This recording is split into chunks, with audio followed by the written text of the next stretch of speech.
you have to pay for the higher value. Whatever is prescribed the government, you will have to pay. You cannot pay for the less.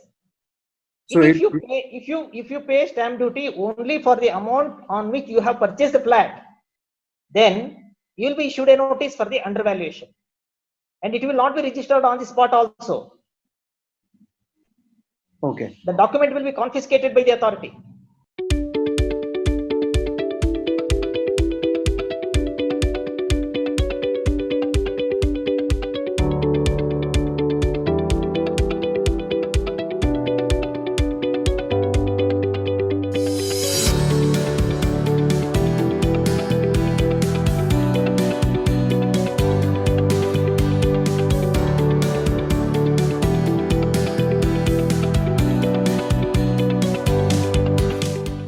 Sir, if we can talk about the registration of the apartment and the basis for that, like we have various areas like the super built up area, the UDS area.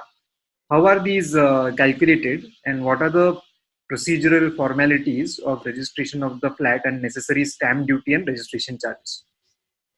See, as far as registration of the flat is concerned, when it is registered for the first time after the construction,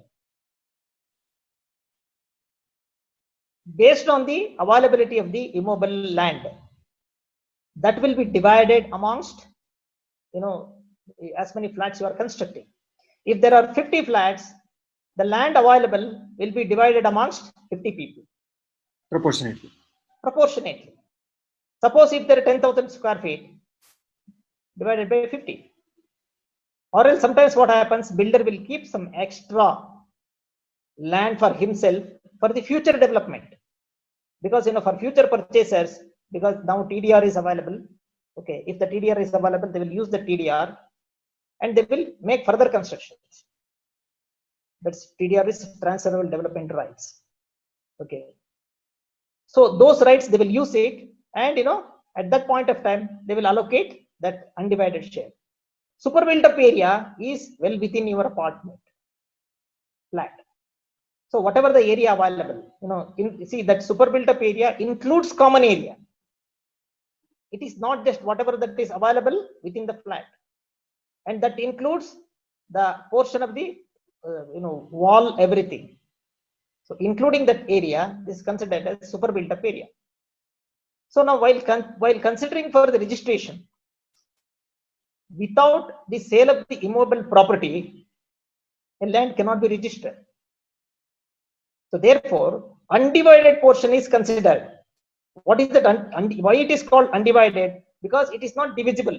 You cannot take a separate possession of the land. So based on the undivided ownership of the land, your super built up area is constructed. So therefore, at the time of the registration, both are considered. What is the undivided portion and what is the super built up area?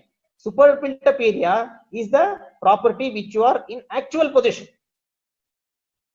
So therefore, in the sale you might have come across, the entire land is shown as Schedule A property. That is total 10,000 square feet. And Schedule B property is undivided portion. That means some approximately a 500 square feet of land, or whatever the square feet of land, that is allocated to you. And then super built up area, that as per plan in a particular floor or in particular flat he is constructing. So that area is called super built up area. So therefore it comes in Schedule C.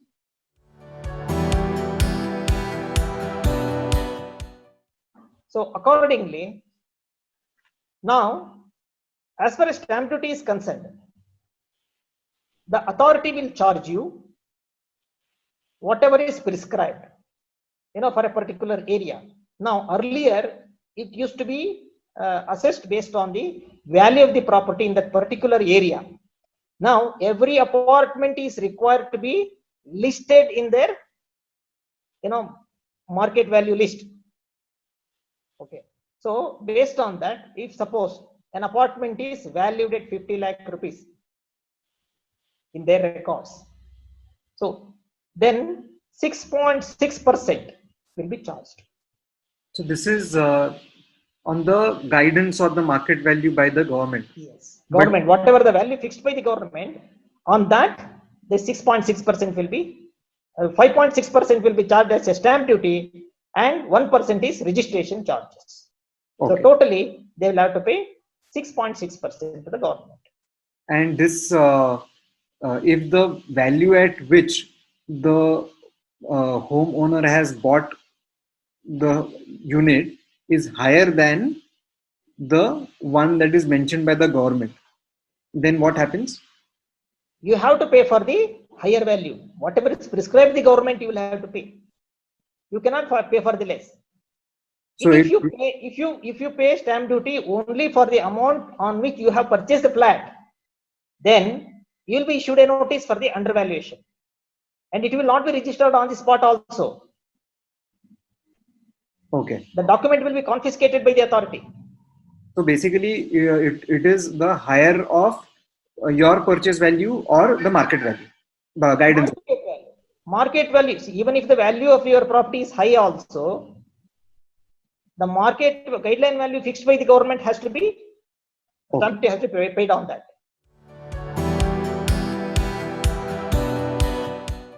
So one of the questions which is not listed, but I was thinking I can ask you, was about the deed of declaration. Like when is it registered and why is it required? After the completion of the project, one deed of declaration is prepared. A builder declares, stating that I have constructed an apartment in the name and style of so and so apartment, and there are so many list of owners who have purchased. Okay, so those purchaser, so construction of apartments of each and every purchaser has been completed, and now we are agreeing to abide by the terms of Karnataka Apartments Act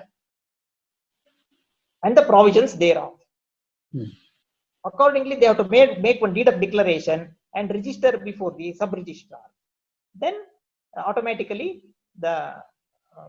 it is submitted to the Karnataka Apartments Act provisions.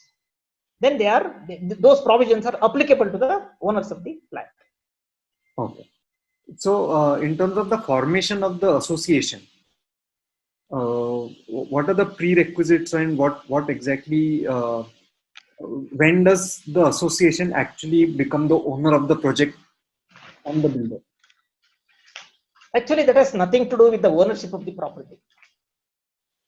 Every purchaser of the flat, by virtue of the registered document, is the owner of the property. Right. This is insofar as administration of the apartment. Okay. They are forming a society. Nowadays, what has happened? Every builder is not submitting their project to the as per the provisions of the Karnataka Apartment Act. So therefore, they will leave it at that. And sometimes, the residents who form their own association by virtue of, not according to the provisions of the Karnataka Apartment Act, under the Society Registrations Act, they will register and run the society. But that is legally not valid. Okay. What is legally valid is by virtue of filing a deed of declaration. That is valid.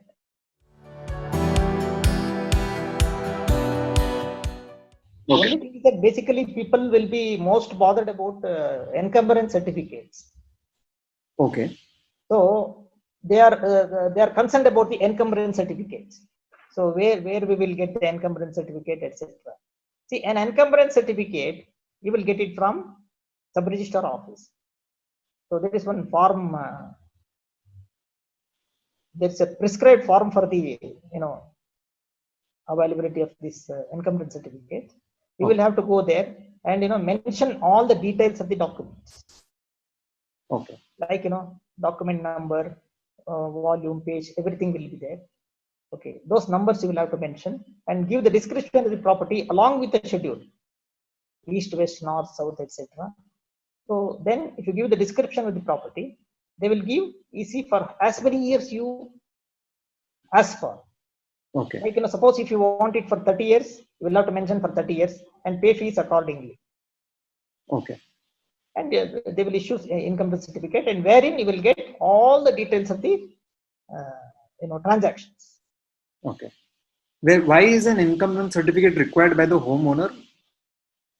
It is basically because now one narration of title is given.